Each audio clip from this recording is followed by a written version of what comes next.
Hello, I'm Shelly Sanchez Terrell, and I'm excited to be here for the Global Brew Ed Isolation event. We're truly a global audience, and we've been inspired by so many voices all around the world. And now I want to inspire you to help your students become the next world changers, or even the now generation of world changers. Our world has so many problems and issues, and they need real world solutions. We can begin taking our students on this journey today by inspiring them, being their champions, and also getting them to gain the skills, the strength, and being brave enough to be able to take those bold steps and continue that journey. I like to show them real world examples of innovators who have gone before them and who have made our world a lot better, like Thomas Edison. Thomas Edison, with this famous quote, shows how he went on the path of inventing the light bulb. And I often ask my students, well, what would happen if Thomas Edison would have quit after the first time? And often, my elementary students, I teach second and third specifically, project-based learning, but I also oversee the curriculum for kindergarten through fifth grade.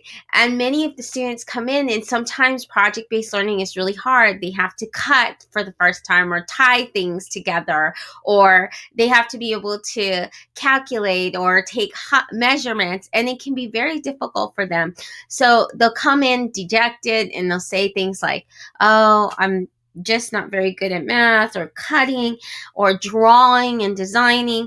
And I asked them, well, what if you gave up after your 10th time? Or what if you gave up after your 11th time? Then we might not be able to see the brilliance that you have for the world. So keep continuing, just like Thomas Edison did. It didn't take him 100 tries, even 1,000 tries. It took him 10,000 tries before he was able to invent the light bulb. The other question I ask them is, what do you have within you? What are you passionate about that you would attempt 1,000 times? And some of them might think, wow, I'm just a little kid. I haven't done that. But then I remind them, do you know how to ride a bike? Or what kind of books are you reading? Or learning even how to walk? All of that took lots and lots of tries. It's not that you took a basketball and that you threw it in the hoop and you made it the first time. It probably took you a lot of times to throw that basketball before you made that basket. Or you may have fallen off the bike, even scratched yourself a few times before you learned how to ride a bike. Or it took your picture book and then you read several other books, and now you can read Dork Diaries or even like the Hunger Games. So it takes many, many steps, and sometimes our students don't even realize that they've been through the process to learn big things. It's important to show them real world examples, youth already making a difference, like Greta Thunberg, who has confronted leaders about climate change because she's so passionate. And she's an excellent example to show students, keep out there, keep trying, do new things. She even took a trip on a sailboat, anything, because she is so passionate about making a real difference with climate change. The Global Goals is another excellent resource. It has so many visuals, it has projects, it has where you can get together with students from around the world and even have discussions with 17 different issues and conflicts that are facing the world today. It's great to get those different voices. Just like we saw in this conference, we've seen so many voices and presenters from around the world, and we can get their perspective and it can challenge our perspective. And together we come up with real world solutions. I teach STEM, science, technology, engineering, and math. Sometimes you hear STREAM or sometimes you hear STEAM. But what it is it's a process, the engineering design process.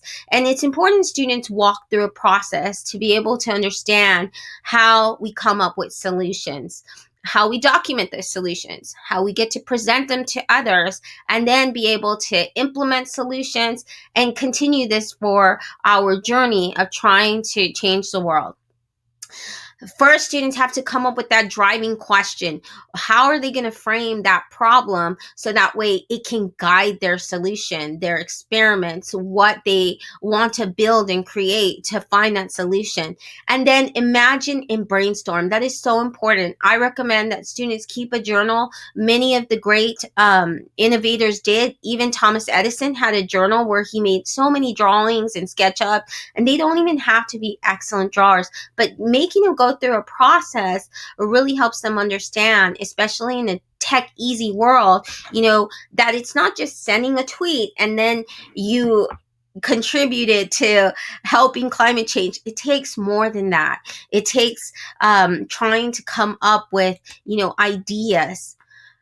It's important that children and students change their self-talk. My dad, we grew up very, very poor, and um, I was one of the only ones in my neighborhood that was able to actually go to college. And I'm a first generation college student. So my dad was very keen on us having positive self talk. And what that means is when your inner voice starts telling you, you can't do this, or you're not good at it, or you start listening to all those naysayers, and often our students do, you change that. You hear them, when you're walking around, and say, look, why don't you take one of these self-talk phrases and help yourself get over this hunch or make yourself more brave. And I love them. It's, I can be brave and step out of my comfort zone, or I keep an open mind, or I have permission to fail and learn.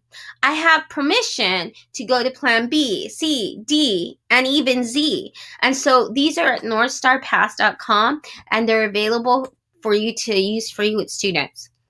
I've written a few books about mission-minded learning.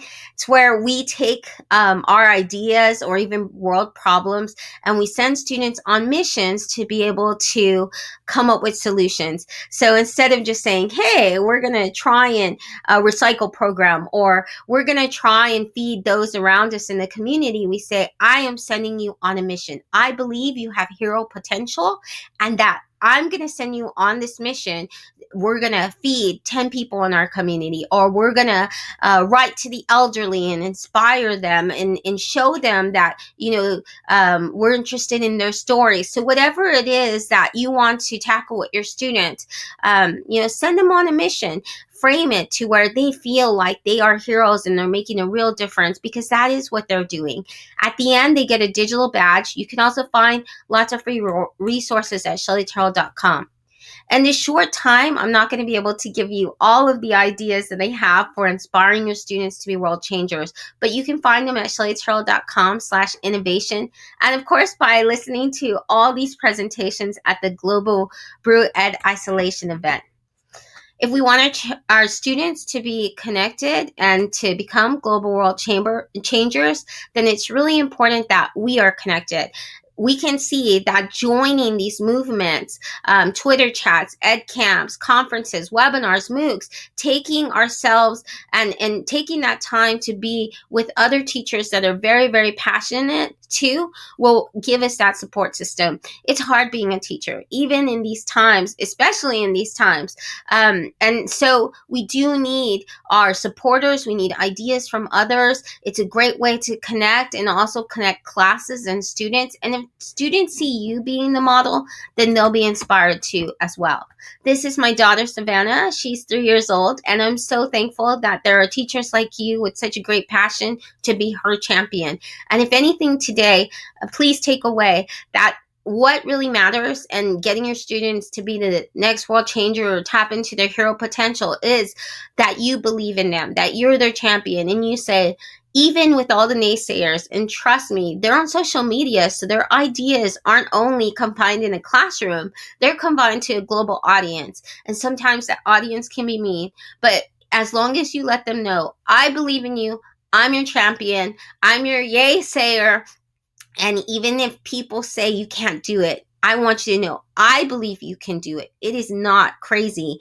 And take that passion. We need it. I need you to do it. So thank you so much. And I will see you at the rest of the event.